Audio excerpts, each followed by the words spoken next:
They say the true pain is not losing your wealth, but realizing the one who drained every last cent is the child you once cradled.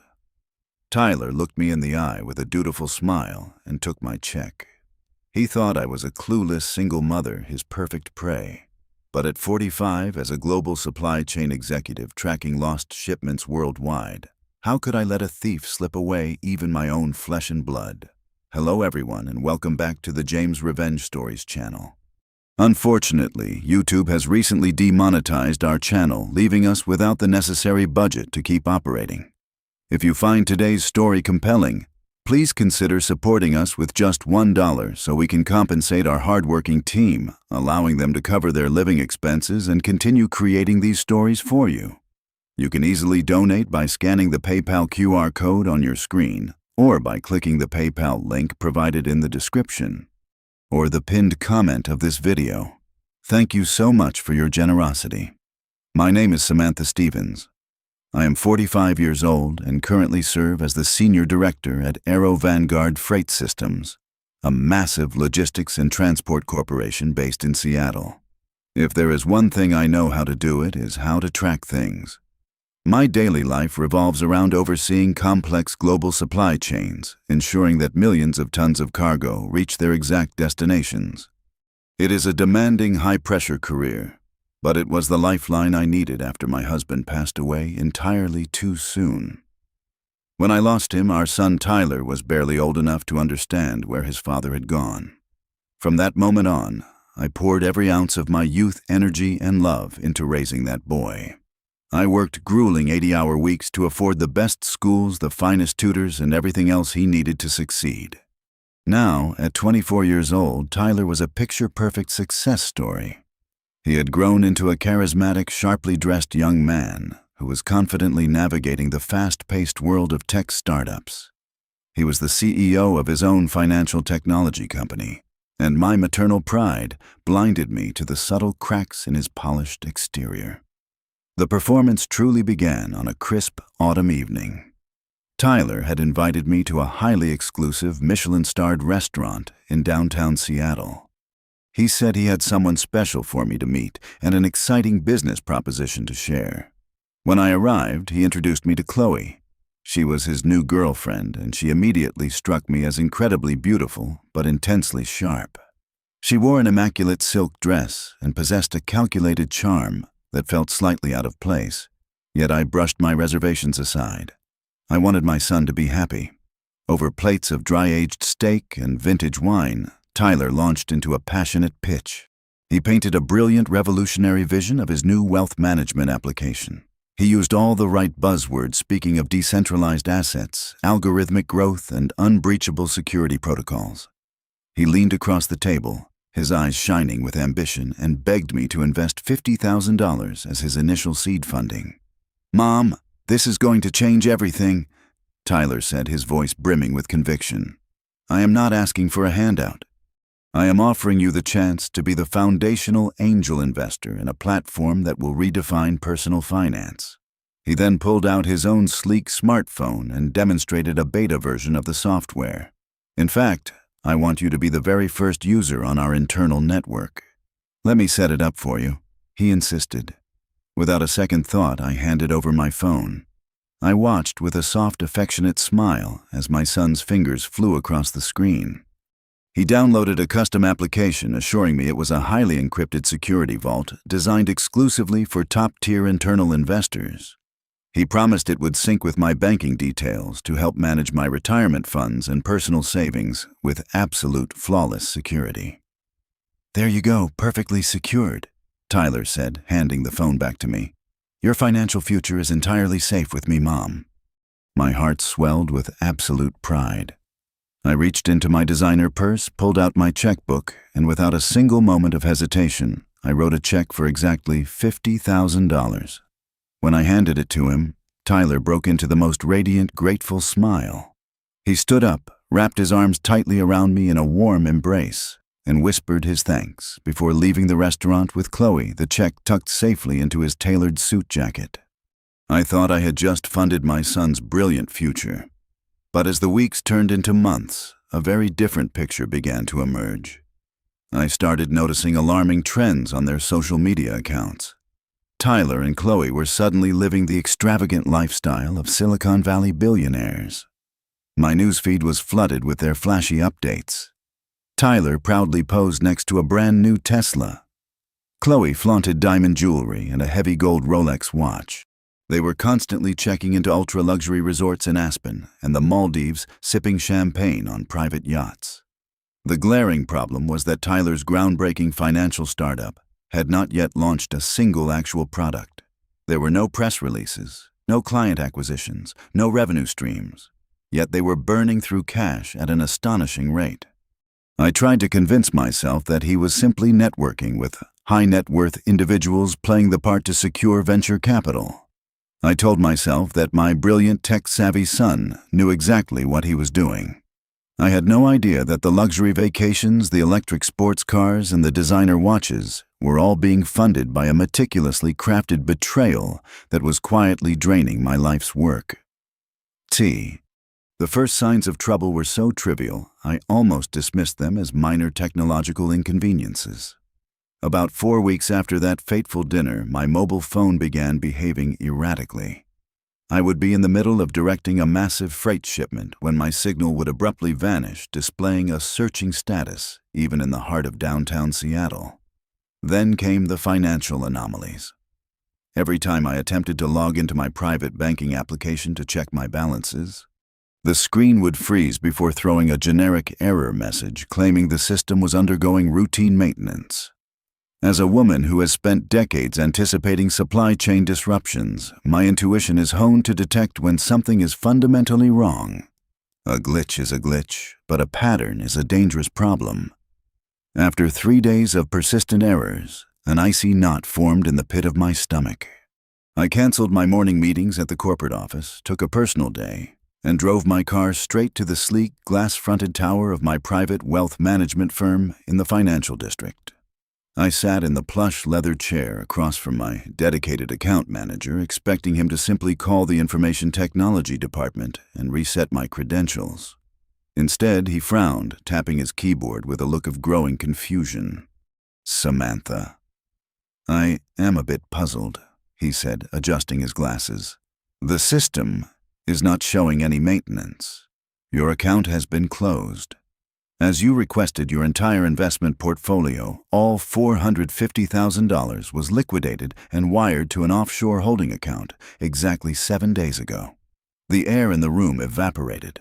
My heart slammed against my ribs so violently, I thought it might crack my sternum. I gripped the armrests of the chair, my knuckles turning white. "I did not authorize any liquidation," I managed to say, keeping my voice terrifyingly level. "I have not touched those funds in 5 years. His face drained of color. He quickly turned his monitor to face me, bringing up the transaction logs. "That is impossible," he stammered. "We have the security authentication right here. The wire transfer was initiated from your registered mobile device. It was validated using your exact biometric data, both your fingerprint and facial recognition.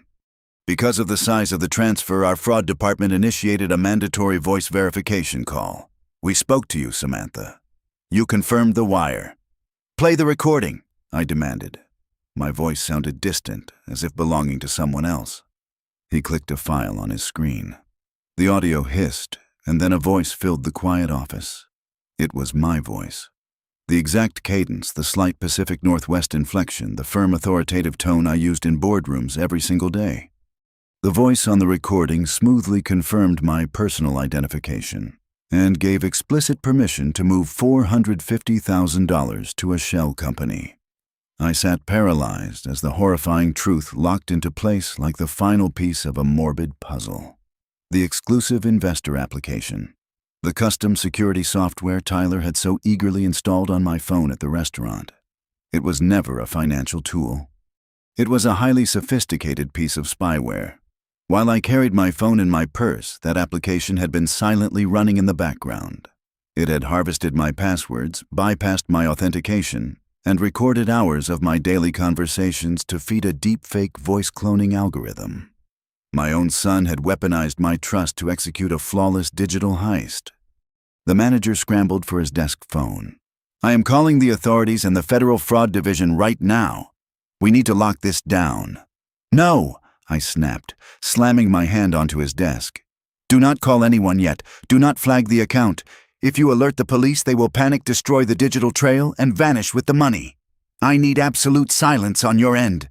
Do exactly as I say." I left the bank walking like a ghost. I rode the elevator down to the subterranean parking garage, my footsteps echoing against the concrete.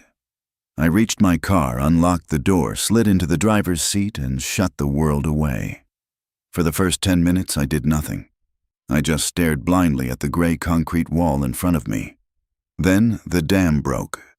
I leaned forward, resting my forehead against the cold leather of the steering wheel, and I wept. I did not cry for the lost $450,000. I cried for the sweet, bright-eyed little boy who used to hold my hand on the way to school. I cried for the unconditional love I had poured into a vessel that turned out to be completely hollow. I mourned Tyler as if he had died because the son I thought I knew was truly gone. He had been replaced by a ruthless parasite. I sobbed until my throat was raw and my chest ached. I cried until there were absolutely no tears left in my body. And then the grief burned away, leaving behind something entirely different. A freezing, calculated rage. I lifted my head from the steering wheel. I pulled down the visor, looked at my ruined makeup in the mirror, and systematically wiped the tears from my cheeks. I took a deep, steadying breath. Tyler thought he had outsmarted a clueless middle-aged widow. He forgot that I manage global logistics empires tracking missing cargo containers across vast oceans. He forgot who he was dealing with. I started the engine. It was time to hunt.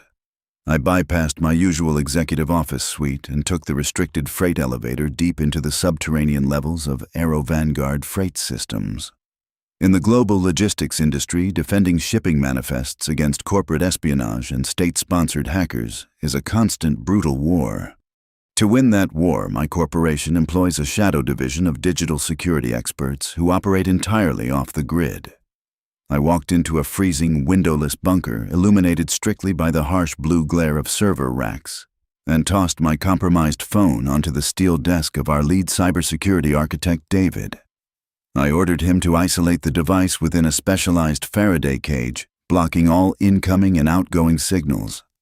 My instructions were precise. Dissect the architecture of the mobile application Tyler had installed, but do not trigger any digital tripwires that might alert the host's server. For 4 agonizing hours, I paced the concrete floor, drinking terrible black coffee, while David systematically dismantled the malicious code. Finally, David projected his findings onto a massive wall screen. The financial trail was a masterclass in digital laundering. My stolen $450,000 had been instantly shattered into thousands of untraceable microtransactions.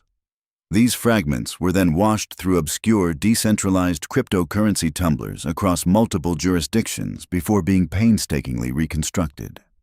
The ultimate destination was not a corporate business ledger, but a heavily fortified joint wealth account located in the Cayman Islands, registered exclusively under both Tyler and Chloe's names.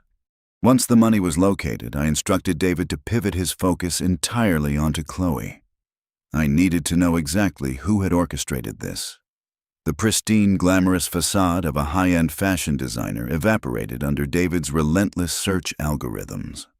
Her real name was buried beneath a dozen different legal aliases across 3 states. She was a career predator, a highly skilled con artist who specialized in profiling ambitious, financially insecure entrepreneurs. She used mirroring techniques and psychological manipulation to isolate them from their families, transforming them into willing accomplices. The true scope of the disaster became clear when David breached the encrypted communication channels of Tyler's supposed startup. There was no revolutionary technology. There was no code. The company was an elaborate, empty shell drowning in massive, high-interest debt to underground syndicate lenders. Tyler had borrowed heavy, dangerous capital from loan sharks to fund his illusion of success, and the bill had finally come due. Their endgame was laid out in plain text across intercepted messaging logs. They planned to use a small fraction of my life savings to buy off the violent creditors, ensuring no enforcers came looking for them. The remaining bulk of my money was already earmarked for one-way first-class airline tickets to Dubai. They intended to vanish into the desert, living like untraceable royalty, beyond the reach of international extradition treaties, leaving me to face my twilight years destitute and broken. Armed with a heavily encrypted flash drive containing every packet of intercepted data, I drove to a nondescript diner on the industrial outskirts of the city. Waiting for me in a dim back booth was Special Agent Miller from the Federal Bureau of Investigation Cybercrimes Division. We had a history built on mutual professional respect. 3 years ago, when an international smuggling syndicate attempted to use Aero Vanguard shipping containers to traffic contraband, Miller and I had worked closely together to dismantle their entire operation. He knew I did not panic under pressure, and he knew I never wasted his time. I slid the metal drive across the sticky table and laid out the entire narrative in cold, clinical detail. Miller plugged the drive into a secured tactical tablet, his eyes rapidly scanning the irrefutable digital footprint of wire fraud, grand larceny, and deepfake identity theft. "We have more than enough probable cause to kick their doors down tonight," Miller said quietly, closing the tablet cover. "I can have a heavily armed tactical unit breach their penthouse in exactly 2 hours." I looked him dead in the eye and slowly shook my head. "Absolutely no doors get kicked down tonight," I replied, my voice harder than concrete. "If you raid them right now, they will panic. They possess the private cryptographic keys to that offshore account on a physical cold storage drive. If they manage to swallow it, smash it, or flush it down a drain before your team breaches the bedroom, my money vanishes into the blockchain ether forever. I refuse to lose my entire retirement fund just for the momentary satisfaction of seeing my son in handcuffs." Miller raised an eyebrow, leaning back against the vinyl booth. "What exactly are you suggesting, Samantha?" he asked, crossing his arms. "I am going to build a much larger, inescapable trap," I told him, stripping away the last remnants of my maternal mercy. "I want you to authorize a sanctioned, monitored, covert operation. Your team will surveil the network traffic and wait for my command. I am going to emotionally and financially manipulate them into willingly pulling every single cent of that money out of the Cayman account and depositing it directly onto domestic soil. We are going to recover 100% of the stolen assets before they even realize the net has closed around them." I secured a private candlelit alcove at the most prestigious 3-star Michelin restaurant in Seattle. It was a fitting stage for the theatrical performance of my life. I dressed impeccably, draping myself in an elegant emerald green evening gown, and paired it with a vintage pearl necklace. When I looked in the mirror, there was no trace of the devastated mother crying in a subterranean parking garage. Instead, a wealthy, utterly carefree woman stared back. I had sent Tyler a text earlier that afternoon, insisting we celebrate a monumental family milestone. When he and Chloe arrived, they looked perfectly relaxed, radiating the smug, untouchable confidence of 2 thieves who believed they had successfully committed the perfect crime. I stood up and embraced them both warmly, kissing Chloe on the cheek and holding my son tight. "I am so thrilled you 2 could make it," I said, my voice dripping with honeyed sincerity. I signaled the sommelier and ordered a bottle of reserve champagne that cost exactly $2,000. Tyler raised a single arrogant eyebrow at the extravagant gesture, while Chloe's eyes darted around the opulent room, calculating the immense wealth surrounding her.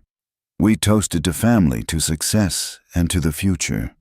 Throughout the first 2 courses of butter-poached lobster and caviar, I kept the conversation light and endlessly cheerful. I praised Tyler's imaginary startup. I complimented Chloe on her designer silk blouse, completely ignoring the fact that it was purchased with my stolen retirement fund. The tension was non-existent. They had completely dropped their guard. As the waiter cleared our plates and poured the last of the expensive champagne, I let a soft, dramatic sigh escape my lips. I lowered my gaze, allowing a perfectly calculated glint of artificial tears to well up in my eyes. "Tyler, sweetheart," I began, my voice trembling with precisely manufactured emotion. "I invited you here tonight because I received some astonishing news this morning. Something that changes everything for our family." Tyler leaned in, feigning genuine concern. "What is it, Mom? Are you okay?" I reached across the table and took his hands in mine. I am more than okay. I am overwhelmed. You know, your father was a brilliant man, but he was also deeply private. It turns out, shortly before he passed away, he established a highly secure independent trust fund in Zurich, Switzerland. The legal firm executing his estate finally located the account and contacted me today. It has just been officially unsealed, and I am the sole beneficiary. I paused, letting the silence hang heavy in the private alcove. I looked deeply into Tyler's eyes and delivered the fatal number. The trust holds exactly $2.5 million. The physical reaction from the two of them was spectacular, a masterclass in raw, unfiltered human greed. Chloe actually gasped, her manicured fingers gripping the edge of the linen tablecloth so tightly her knuckles turned white. Tyler's pupils dilated instantly. The smug facade vanished, replaced by a sudden ravenous hunger. He tried to quickly mask it with a cough, but the sheer predatory calculation in his expression was impossible to hide. "Mom, that is incredible," he stammered, his voice suddenly dry. $2.5 million, that is absolutely life-changing. "It is truly a blessing," I whispered, wiping away a fake tear with a silk napkin. "But Tyler, I am absolutely terrified. You know how entirely inept I am with modern finance. The Swiss bankers sent me dozens of encrypted documents speaking about international wire protocols, corporate tax barriers, and foreign asset liquidation. It is entirely overwhelming for a simple logistics manager like me." I let my shoulders slump, embodying the exact pathetic, tech-blind, helpless mother they believed me to be. I am so afraid I will make a mistake and lose it all to the federal tax authorities. I desperately need an expert. I need someone who understands complex global finance, someone I can trust with my entire life. I looked up at him, my eyes wide and pleading. "Would you be willing to act as my official fiduciary representative? Could you handle the transfer and manage the $2.5 million for me?" The trap was set. The bait was dangling right in front of his face. I watched as Tyler and Chloe exchanged a rapid, silent glance. It was a look of pure, unadulterated triumph. In their twisted, greedy minds, they were no longer settling for the stolen $450,000. They had just struck the ultimate gold mine. Tyler turned back to me, and slowly that identical, radiant, dutiful smile crept across his face, exactly like the night he stole my first check. "Mom, please, do not worry about a single thing," Tyler said, squeezing my hands with sickening affection. "I would be honored to handle this for you. My company's infrastructure is perfectly designed to navigate international wealth transfers securely. You will not have to lift a finger. I will take care of every single penny." I smiled back at him, the absolute picture of relieved maternal gratitude. "Thank you, darling," I replied warmly. "I know exactly how capable you are." Deep within the coldest, darkest corner of my soul, I was laughing. The arrogant, greedy fool had swallowed the hook, the line, and the sinker. The game was mine. Early the very next morning, I invited Tyler to my executive office at the logistics firm. I slid a thick, intimidating stack of legal documents across my polished mahogany desk. The dossier was a flawless forgery, meticulously crafted overnight by Special Agent Miller and the Federal Financial Crimes Division. It bore the embossed seals of a fictitious Swiss banking authority and was riddled with dense, impenetrable international tax jargon. Tyler picked it up, his eyes scanning the pages with feigned comprehension. "There is a massive problem, Tyler," I said, my voice trembling with perfectly manufactured panic. "The Swiss authorities have placed a strict regulatory hold on the transfer. Because the United States is not the country of origin for the trust, international anti-money laundering laws require a designated corporate escrow account to act as a clearinghouse before the funds can be released." I pointed a shaking finger to a highlighted paragraph buried deep within the paperwork. "To prove liquidity and absorb any potential international tariff liabilities, the receiving escrow account must hold a verifiable standing balance of exactly $500,000. If we cannot prove that exact liquidity within 48 hours, the trust defaults back into a 20-year probate freeze and I lose everything." I buried my face in my hands, letting out a ragged, desperate sob. "I do not have $500,000 in liquid cash, Tyler. All my assets are tied up in real estate and retirement funds that will take weeks to liquidate. I am going to lose your father's final gift over a banking technicality." I looked up, letting tears streak my face. "Could you use your company? Could your startup act as the guarantor entity? Please, Tyler. You are the only one who can save this money." I saw the panic flare in his eyes rapidly, followed by a frantic, consuming greed. He excused himself and stepped out into the hallway to call Chloe. Through the glass walls of my office, I watched his animated, desperate gestures. Chloe's influence was undeniable. The prospect of snagging $2.5 million was a blinding narcotic. To get the massive payout, they had to put their own stolen loot directly on the line. Within the hour, Tyler returned, his chest puffed out with artificial heroics. He promised me he would leverage his company's assets to secure the escrow requirement. What he was actually doing, as Agent Miller's federal wiretaps immediately confirmed, was initiating an emergency repatriation of my stolen money. However, pulling $450,000 out of the Cayman Islands was not quite enough to meet the $500,000 requirement. Driven mad by the ticking clock and Chloe's incessant pressure, they began a chaotic fire sale of their hollow luxury lifestyle. Tyler sold his pristine electric sports car back to the dealership at a catastrophic financial loss. Chloe took her diamond necklaces and that heavy gold watch straight to a high-end pawnbroker in the Diamond District, exchanging them for briefcases of desperate fast cash. By the following afternoon, Tyler walked into my partnered domestic bank to establish the required corporate escrow account. He strutted up to the teller window, entirely confident in his own brilliance. He submitted the paperwork to bind his corporate entity to my fictitious Swiss trust. He was so blinded by the finish line that he merely skimmed the binding contractual agreements before aggressively signing his name on every single dotted line. He completely failed to read the most crucial clause, a clause I had explicitly instructed the private wealth manager to bury on page 17 of the agreement.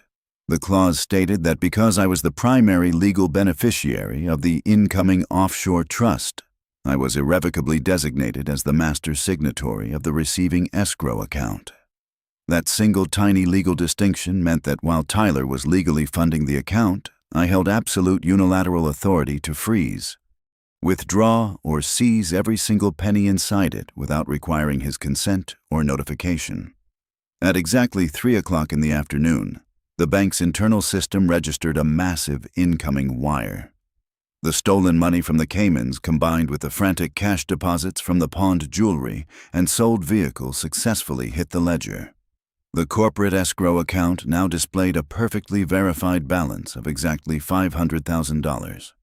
Sitting in his unmarked surveillance van, parked 3 blocks away, Special Agent Miller instantly locked onto the network traffic.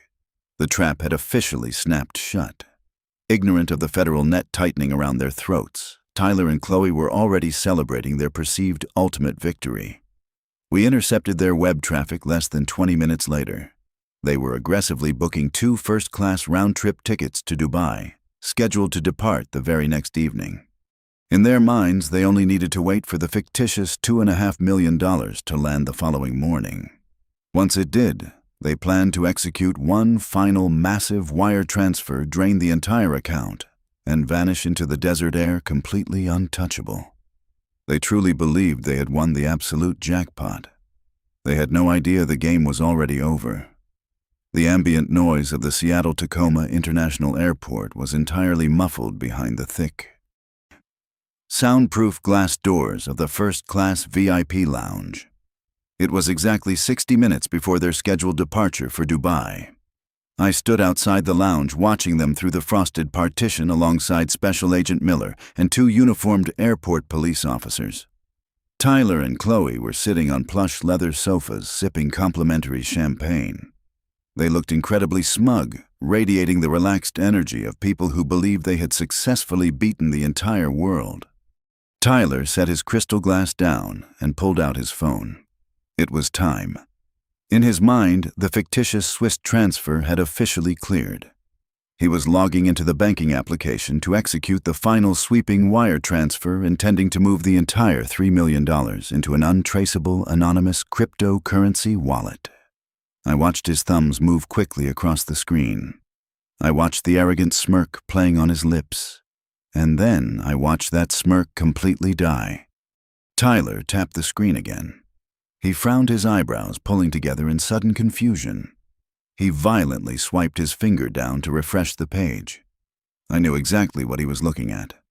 The banking server was no longer displaying the massive fortune he expected. Instead, the available balance in the corporate escrow account was flashing a glaring, undeniable number: $0.00. He tapped the glass screen harder, panic beginning to fracture his polished exterior. He showed the phone to Chloe. The color instantly drained from her perfectly made-up face. She snatched the device from his hands, her eyes wide with frantic disbelief. She immediately dialed the bank customer service line, pacing the floor of the lounge, screaming into the receiver, demanding to know where their money had gone. That was my cue. I pushed open the heavy glass doors and stepped into the VIP lounge.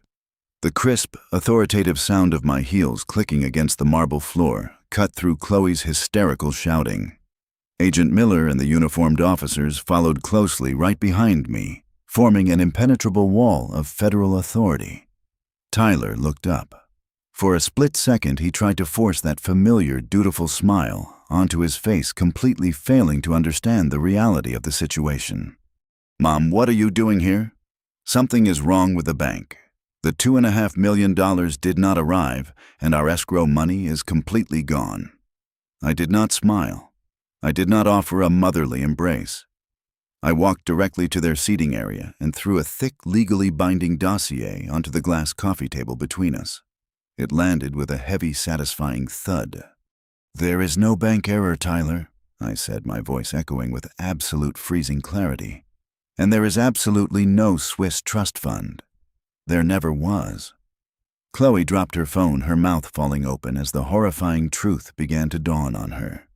As the designated master signatory of that account, I exercised my unilateral legal right to freeze and seize the assets you so generously deposited yesterday, I explained, looking down at them like they were insects. "I legally withdrew the entire $500,000 and transferred it directly back into my secure personal holdings. That covers the original $450,000 you stole from me, plus an additional $50,000 to comfortably cover my private investigation and legal fees. Your account is empty because I drained it." Tyler physically staggered backward, his knees hitting the edge of the leather sofa. His face turned an ashen, sickly shade of gray. The illusion of the brilliant, untouchable tech entrepreneur shattered into a million pathetic pieces. He was suddenly just a terrified little boy caught in a catastrophic lie. "Mom, please!" Tyler stammered, his voice cracking violently. "You cannot do this! We owe terrible people a massive amount of money! If we do not leave the country tonight, they are going to kill us! Please, I am your son! You have to forgive me!" He pointed a trembling finger at Chloe, throwing his supposed partner entirely under the bus without a second thought. "It was all her idea. She manipulated me. She forced me to take your money. You know I would never hurt you on my own. Please remember how much you love me." I looked at the young man I had sacrificed my entire youth to raise. There was no anger left in my heart, no sorrow, and absolutely no warmth. There was only a hollow, echoing void where my maternal love used to be. I could imagine your face when you looked at the screen and saw that the account was completely empty. I said, my tone completely devoid of any emotion. It is the exact same feeling I had that day in the parking garage. I took a deliberate step back, severing the final invisible tie between us. I turned my head to the federal authorities. "Agent Miller, they are all yours." Miller stepped forward, pulling a pair of heavy steel handcuffs from his belt. "Tyler Stevens and Chloe Vance, you are both under arrest for aggravated wire fraud, international money laundering, and grand theft identity," he announced, his voice booming through the quiet lounge. They did not go quietly. Chloe sobbed hysterically, cursing Tyler for being a fool, while Tyler wept, screaming my name as the officers forcefully pulled his arms behind his back and locked the cold steel around his wrists. The entire VIP lounge fell dead silent as the passengers watched the supposedly wealthy, glamorous couple being dragged away like common criminals. They were hauled out of the glass doors, paraded through the crowded airport terminal in absolute disgrace. I did not watch them leave. I slowly gathered my purse and smoothed the fabric of my coat. I turned my back on the lounge and walked in the opposite direction toward the massive glass windows overlooking the runway. I pushed through the terminal exit doors and stepped out into the cool, crisp evening air of the Pacific Northwest. I closed my eyes and took a deep, grounding breath. The air tasted like absolute freedom. The heavy burden of the past was finally gone, left behind on the marble floor of that airport. I opened my eyes, hailed a waiting town car, and stepped inside, ready to return to a life where my wealth, my dignity, and my future were completely and permanently my own. Hello everyone, and thank you so much from the bottom of my heart for staying until the very end to listen to this story. I would love to know where you are tuning in from today, so please let me know your city or country in the comments below. If you found today's story captivating and satisfying, please consider helping us out with just a $1 donation. You can easily do this by scanning the PayPal QR code on your screen, or by using the PayPal link provided in the description and the pinned comment. Your generous support allows us to pay our dedicated team, helping them support their families and empowering us to continue creating even more thrilling stories for you. Thank you again, and I will see you in the next one.